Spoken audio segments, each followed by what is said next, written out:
আসসালামু আলাইকুম। মোষ, মোষের পানি খাওয়া কিন্তু হারাম না। মোষ খাটো রাখা সুন্নত, কিন্তু মোষের পানি খাওয়া কোনোভাবেই হারাম না। যারা বিশ্বাস করেন না তারা খুঁজে, খুঁজে দেখতে পারেন। ইতিমধ্যে অনেক আলেম ভাইরাও আমার ভিডিও দেখতেছেন। আশা করি আপনারাও সত্যটা জানেন এবং আমার সাথে একমত পোষণ করবেন। ১ম দিকে জীবনের প্রায় অর্ধেকের বেশি সময় কাটছে এই কথা জেনেই যে মোষের পানি খাওয়া হারাম। কিন্তু আমি যখন আমার এই দাড়ি মোছ হয় তখন থেকে আমি মোছ রাখতে পছন্দ করতাম। দেখেন আমি জেনারেল লাইনের স্টুডেন্ট। আমি ১ম থেকে দাড়ি রাখিনি। ইচ্ছা ছিল ১ম থেকে এই দাড়ি রাখার। কিন্তু ১ম থেকে রাখা হয়নি। ২০১৬ কিংবা ১৮ সালের মধ্যে দাড়ি রাখা শুরু করি। এর মধ্যে দাড়ির পাশাপাশি যেহেতু মোছ রাখা হারাম না, খাটো রাখা সুন্নত। আমি খাটো রাখার চেষ্টা করি স্বাভাবিকের থেকে একটু বড়। এমন না যে আমার একদম ঠোঁট ঢেকে আসে। এখন মাঝে মধ্যে হয় যেমন লাস্ট কয়েকটা ভিডিওতে হইছে যে ওই কুরবানির সময় যে কাজটা থাকে যে, যে কুরবানি দিবে তার পক্ষ থেকে হাতের নখ, পায়ের নখ, তারপরে দাড়ি, মোছ এসব খাটো না করাই ভালো। কুরবানি দিয়ে এসে করবে। এতে করে হয়তো কবুল হজের একটা ছোঁয়া পাওয়া যায়। এরকম আমি জানি। আ বলাতে ভুল হইতে পারে। তবে এরকম একটা অপশন আছে। তাই এই উদ্দেশ্যেই ওই সময়টা টানা আমার মোজগুলা আমি কাটতে পারি নাই। এর মধ্যে একটু বেশি বড় হয়ে যায়। তো লাস্ট ভিডিওর অনেকগুলা কমেন্টে দেখছি যে এরকম লালন শাহ ইত্যাদি বলা হয়েছে। যাই হোক, যে যেরকম চাবে, যার সাথে বুঝতে চাবে, যার সাথে যার ভালোবাসা বেশি হাসর তার সাথেই হবে। তো আমি সেই ভাইকে বলছি যে, "আপনি তো লালনের কথা না বলে রসুলুল্লাহর কথাও বলতে পারতেন।" যাই হোক, তিনি হয়তো অন্য কোনো একটা টপিকে কষ্ট পাইছে যেটা তার হৃদয়ে আঘাত দিছে। তো যাই হোক ১ম থেকে এই পর্যন্ত কথার মেইন টপিক শুধু মোচ না, সাথে দাড়িও আছে। মোছের যেটা বললাম যে মোছ খাটো রাখা সুন্নত। ছিলে ফেলাও না, আবার মোছের পানি খাওয়া হারামও না। এটা বিষয় একটা। এটা আমি জেনেই তো রাখতে শুরু করছি, তাই না? কেউ একজন এসে আমাকে বলল যে, "চলো আজকে আসরের নামাজটা ৪ রাকাতের জায়গায় ৫ রাকাত পড়ি।"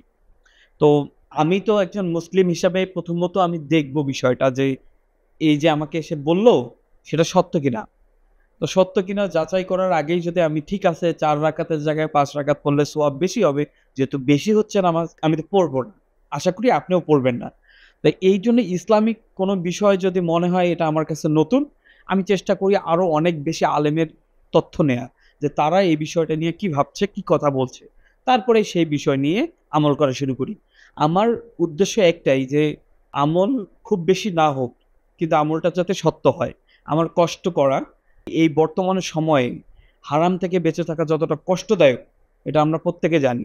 এরপরেও চেষ্টা করতেছি প্রতিটা নিয়ত যাতে এগুলো থেকে বেঁচে থাকতে পারি। তো আমাদের মতো মানুষের চলাফেরা সহজ না, যারা আমরা চিন্তা ভাবনা করে চলি। এরপরের টপিক হইতেছে আমার দাড়ি এত বড় কেন? দেখেন, দাড়ি রাখার আগেই আমার আল্লাহর কাছে একটা দোয়া ছিল যে, "আল্লাহ আমার দাড়িগুলো যাতে লম্বা হয়। আমার দাড়ি যাতে বড় হয়।" আমি দাড়ি রাখার আগেই দাড়ি বড় ভালোবাসতাম। এবং আলহামদুলিল্লাহ আমার যতটুকু মনে পড়ে আমার দাদা একজন ইমাম ছিল। তিনি তার হাত দিয়ে মসজিদও গড়ে গেছেন ২-১ টা। আমাদের রংপুর বাস টার্মিনালেই একটা মসজিদ আছে যেটা আমার দাদার হাতে। তিনি খুব বেশি সম্পদশালী ছিলেন না, মসজিদ পাগল ছিলেন। সারাদিন মসজিদেই পড়ে থাকতে দেখতাম। তো আমার দাদার দাড়িও বড় ছিল। সেই হিসাবে আমি বলতে পারি যে আমাদের দাড়ি বংশগতভাবেই বড়। তা আমার দাড়ি এত কেন বড় সেটা হইতে পারে যে দাদার সাথে আমার একটা মিল আছে। এবং সেই সাথে আল্লাহর কাছে যে দোয়া করছিলাম দাড়ি রাখার আগে, সেজন্যই আমার দাড়ি এত বড় হইছে। এখন বিষয় হইতেছে যে এটা রাখা কি সুন্নত? নাকি এক মুষ্টি রাখা সুন্নত? আপনারা আলেম মানুষ, আপনারা ভালো জানেন। যেখানে ভাই মুসলিমদের জন্য অপশন আছে যে তুমি চাইলে দাড়ি একদম ফুললি ছেড়ে দিতে পারো। এবং আমার যেহেতু মনেরও চাহিদা যে আমার দাড়ি বড় হোক, আলহামদুলিল্লাহ অনেক বড় দাড়ি আমার। আমি জানি আপনাদের যেখানে এক মুষ্টিই হয় না, অভাবী মানুষ, আপনারা টানলে আপনারা যদি জিমও করেন দাড়ির মধ্যে আপনাদের বাচ্চা-কাচ্চাকে দিয়ে যে, "বাবা জিম করো আমার দাড়িতে, লটকো একটু।" তারপরেও হয়তো আপনার দাড়ি সব মিলে এক মুষ্টি হবে না। সেখানে আল্লাহ আমার প্রতি খুশি হয়ে আমার দাড়ি একটু বড় দিছে। এতেই আপনাদের জ্বলন, এটা কেমনে সম্ভব? আমার দাড়ি ৩ মুষ্টির বেশি হয়, এটা আমি জানি।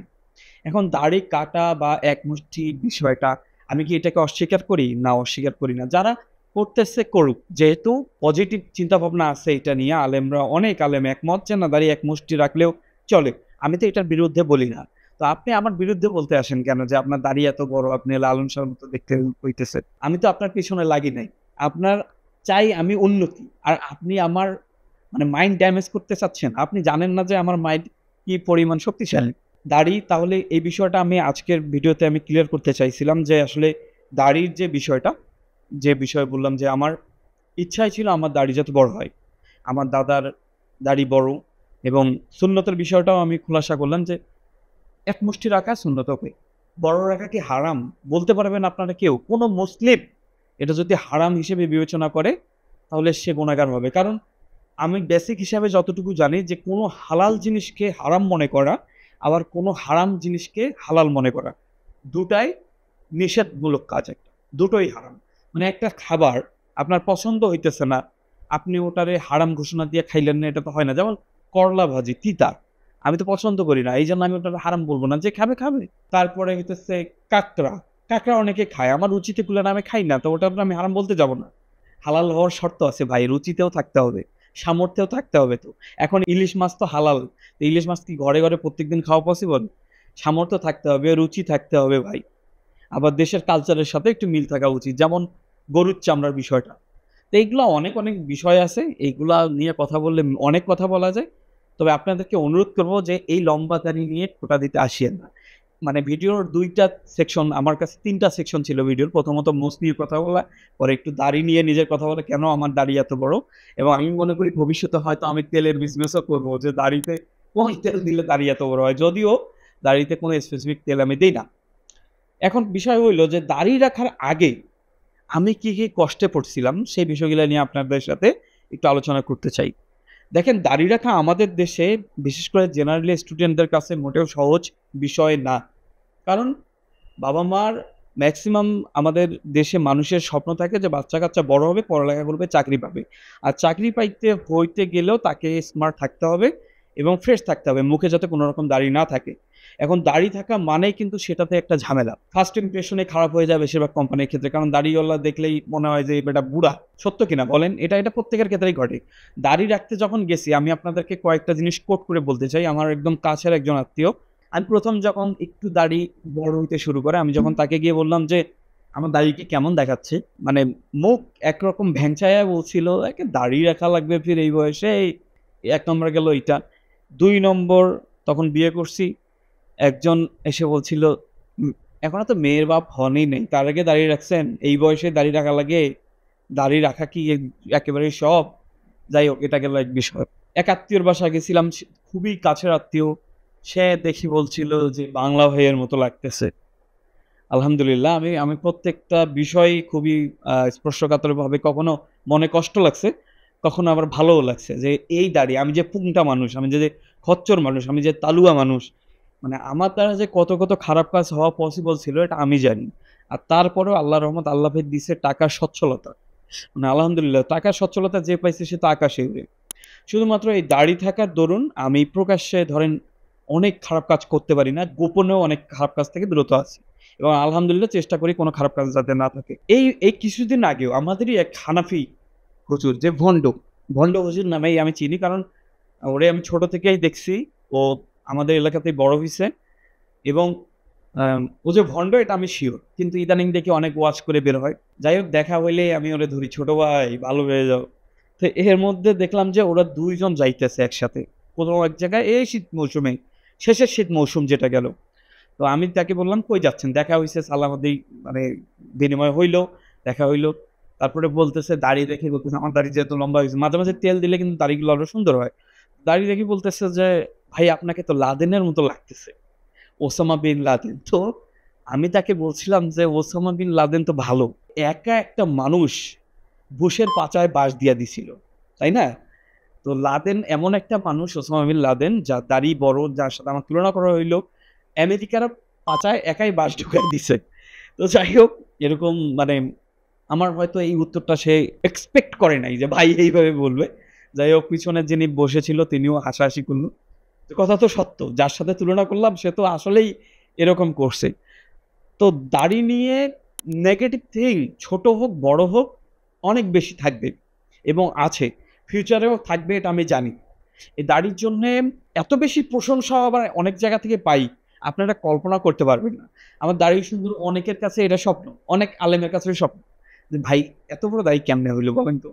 মানে আমি যদি অন্য জেলায় কোথাও যাই, বাইক নিয়ে ঘুরতে যখন যাই, তখন অনেকেই প্রশ্ন করে যে, "ভাই আমার বাইকটার জন্য আর আমার দাড়িটার জন্য মনে হয় আমার একটা আলাদা পরিচিতি তৈরি হয়েছে বিভিন্ন জায়গায়। আমার এই দাড়ির জন্য আলাদাভাবে মানে ওই যে দাড়ি বড় ভাইটা এরকম একটা অবস্থা। যাই হোক এই বিষয়টা আমার ভালো লাগে। এটা হইলো অবস্থা। আরেকটা শেষে এসে আমি আরেকটা কথা বলতে চাই যে দেখেন প্রকাশ্য সুন্নত আপনার শরীরে একমাত্র যেটা যায় রাসূলুল্লাহর সেটা হচ্ছে কিন্তু এই দাড়িটা। তো কারো দাড়ির সাইজ নিয়ে মশকরা টিটকারি করার আগে ঈমান আকীদা সবার মধ্যে কম বেশি কিছুটা তফাৎ থাকে। আছে, তফাৎ থাকে। এটা ঠিক আছে। কিন্তু সবাই দাড়ি রাখে রাসূলুল্লাহর সুন্নাতকে ধরে রাখার জন্য। আমিও সেই উদ্দেশ্য নিয়ে রাখছি। তো যখন কোনো খারাপ মন্তব্য করতে যাবেন দাড়ি নিয়ে তার আগে একটু ভাববেন যে ভাই জীবনটা মাত্র ৭০-৮০ বছরের। তো আপনি যদি আমাকে কটূক্তি করেন এই দাড়ির জন্যে যারা এত বেশি প্রশংসা পায় ১০০ জন মানুষের মধ্যে ৯০ জন মানুষ আমার দাড়ি পছন্দ করে। তো ১০ জন আপনার মতো বানে বাসা মানুষের নিয়ে আমার কিছু যায় আসে না। এরকম একটা প্রকাশ্য সুন্নত নিয়ে কবরে যাব। এটাই হচ্ছে চূড়ান্ত ইচ্ছা। তো এইজন্যই দাড়ি রাখা। এটাই হচ্ছে আজকের ভিডিও। আমি আপনাদেরকে বলব যারা দাড়ি রাখতে চাইতেছেন, মনে করতেছেন যে বিভিন্ন চাপ আসে, চাপ সত্যিই আসে। সমাজ থেকে আসে, পরিবার থেকে আসে, নিজের ঘরের লোকজন থেকে আসে। কিন্তু এগুলো কোনো ফ্যাক্ট না। মাত্র ১-২ টা বছর পর এই বিষয়টা নরমালাইজ হয়ে যায়। এবং দেখবেন দাড়িতে পুরুষকে যত সুন্দর দেখায়, অন্য এরকম ক্লিন শেভে এতটা সুন্দর লাগে না। তো আপনারা যারা আল্লাহকে খুশি করার জন্য রাসূলের সুন্নত অনুযায়ী দাড়ি রাখতে চান, রাখেন। দাড়ি এক মুষ্টি রাখেন না ছেড়ে দেন আপনার ইচ্ছা। আপনি জাস্ট রাখেন। তো আসসালামু আলাইকুম। দেখা হবে পরের ভিডিওতে।